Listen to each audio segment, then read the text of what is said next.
Les fractions équivalentes. Comment trouver des fractions qui ont la même valeur? Qu'est-ce qu'une fraction équivalente? Deux fractions sont équivalentes si elles représentent la même proportion. Par exemple, j'ai 3 quarts. Je peux également le représenter comme étant 9 16e ou 15 20e. On remarque dans les trois dessins que j'ai la même proportion, c'est simplement les dénominateurs qui sont différents. Comment trouver des fractions équivalentes? À la base, on trouve des fractions équivalentes en multipliant ou en divisant le numérateur, donc le nombre d'en haut dans ma fraction, et le dénominateur, le nombre d'en bas, par un même facteur. Par exemple, j'ai 2 tiers, je veux savoir ça donne combien sur 12. Je remarque qu'avec mon dénominateur, j'ai fait une multiplication par 4 pour passer de 3 à 12. Donc en haut, avec mon numérateur, je vais appliquer la même logique en faisant 2 fois 4 qui va me donner 8. Exemple suivant, j'ai 48 sur 72, je veux savoir ça représente 8 sur combien. Je remarque qu'avec mon numérateur de droite, j'ai divisé par 6 pour passer de 48 à 8. Je vais appliquer la même logique avec mon dénominateur et je vais faire 72 divisé par 6 qui va me donner 12 pour ma fraction équivalente. Le problème avec cette méthode, c'est que parfois, la fraction qu'on recherche ne sera pas un multiple ou une division directe de la fraction de départ. Par exemple, si j'ai 6 sur 9 et je veux savoir ça représente combien sur 15. Dans cette équivalence-là, 15 n'est pas un multiple direct de 9. Donc, je vais devoir commencer par réduire ma fraction initiale. Je vais faire 6 sur 9, je vais diviser par 3 en haut et en bas pour réduire à 2 tiers. Ensuite, je vais pouvoir prendre ma nouvelle fraction 2 tiers et appliquer une multiplication par un facteur commun. Je remarque que pour passer de 3 à 15, je dois multiplier par 5, donc je fais la même multiplication en haut, et 2 tiers donne 10 sur 15. Donc, 6 neuvièmes représente 10 sur 15.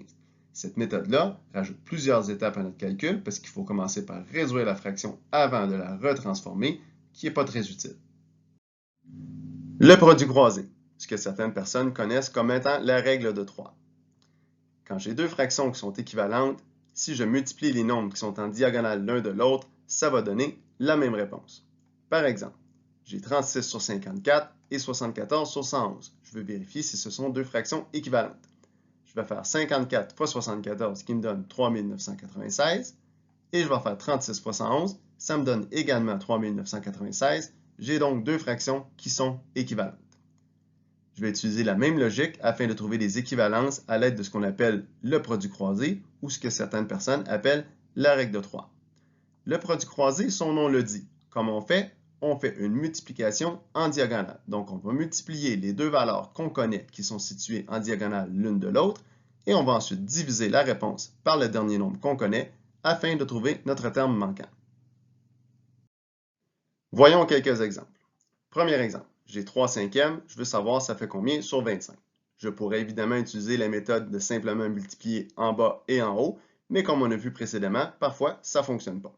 Donc, pour trouver ma valeur manquante, je vais faire mon produit croisé. Je vais multiplier les deux nombres que je connais qui sont en diagonale l'un de l'autre, donc le 3 et le 25, et ensuite je vais diviser par la dernière valeur qui me reste, c'est-à-dire le 5. Donc, je fais 3 fois 25 qui me donne 75, 75 divisé par 5 qui me donne 15. Réponse, 3 cinquièmes représente 15 sur 25. Deuxième exemple. J'ai 14 sur un dénominateur inconnu qui doit être équivalent à 35 sur 60. Même principe. Pour trouver ma valeur manquante, je vais faire mon produit croisé. Je vais donc multiplier les deux nombres qui sont en diagonale que je connais, donc le 60 et le 14, et je vais ensuite diviser par la troisième valeur que je connais, le 35, pour trouver mon inconnu. Donc, je fais 14 fois 60 qui donne 840, 840 divisé par 35 qui me donne 24, donc 35 sur 60 est équivalent à 14 sur 24. Dernier exemple, j'ai 4 sur une valeur inconnue qui représente la même valeur inconnue sur 16. On a ici une situation particulière parce que j'ai deux inconnus dans mon équation.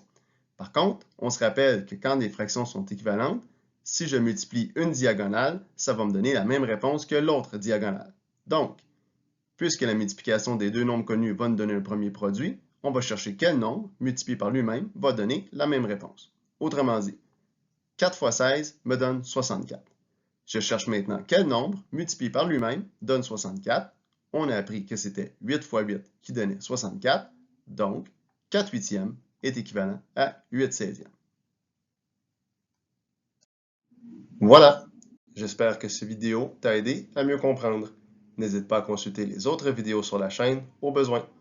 À la prochaine!